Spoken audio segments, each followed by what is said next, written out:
Okay, here's some movements and exercises that you can do in the morning to wake up your body, get your blood flowing, get you energized, and prepared for the day.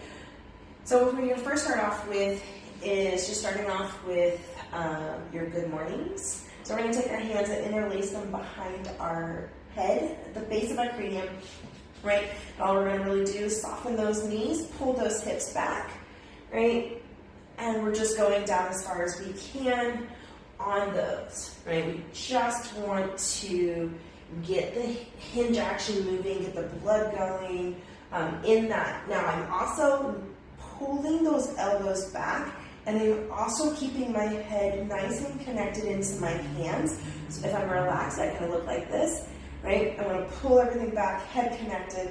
Again, soft knees. My knees are going to stay in place, but I'm going to pull my hips back. And again, I'm always seeking that first point of tension. So when we first start this, you might only get to here, right?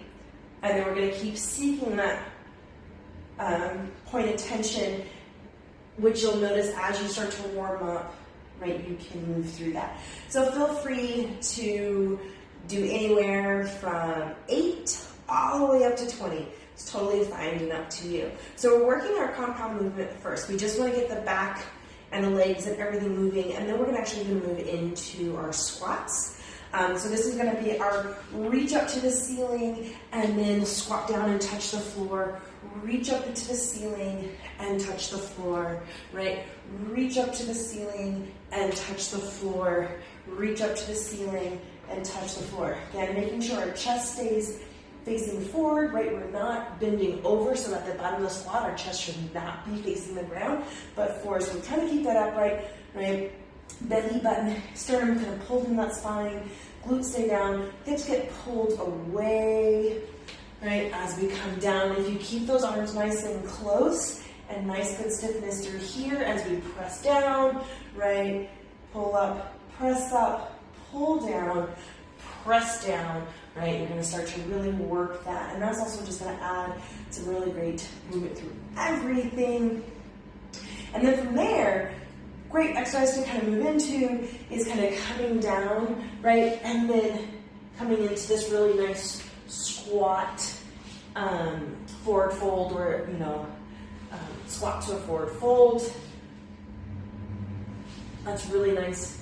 On those hips, really great hip opener at the bottom. You can use those elbows to kind of help push open those knees, get a little bit more in that. Again, really coming down as far as we can and being gentle to come into the end of that range of the squat. Sometimes just spend some time at the end of the squat will be and we're actually going to work on orbits, right? So we're going to add a little bit of rotation into our body. Right? So as we do this, I want you to think, pull apart, come into those nice handlebars, right? Make sure that your arms have a little bit of stiffness through the elbows and wrists. We're kind of softening our knees, and we're thinking waist up is rotating, right?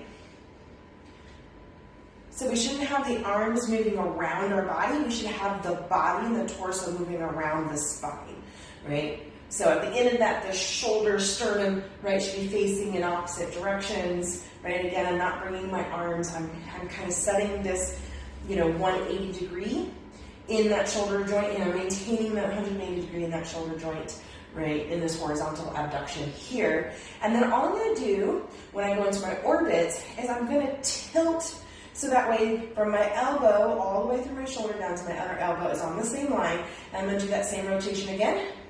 But now I'm going to be on the diagonal, right? I'm just taking that axis and I'm tilting it. And I'm just going up and down, and I can move back into that center, and then I can tilt to the other side. And those are my orbits. I have found by just doing those last two things in conjunction with the other movements in the beginning, I had so much relief in my lower back, and even found that a lot of my lower back pain had moved, and particularly in one of my vertebrae where I feel like it, kind of went back into space. So let me know how it goes for you, and what you're discovering as you're doing that. Again, you should be doing these every day. Feel free to do them morning and night, so you can do multiple times, but definitely use this as your morning get up. Have a good one.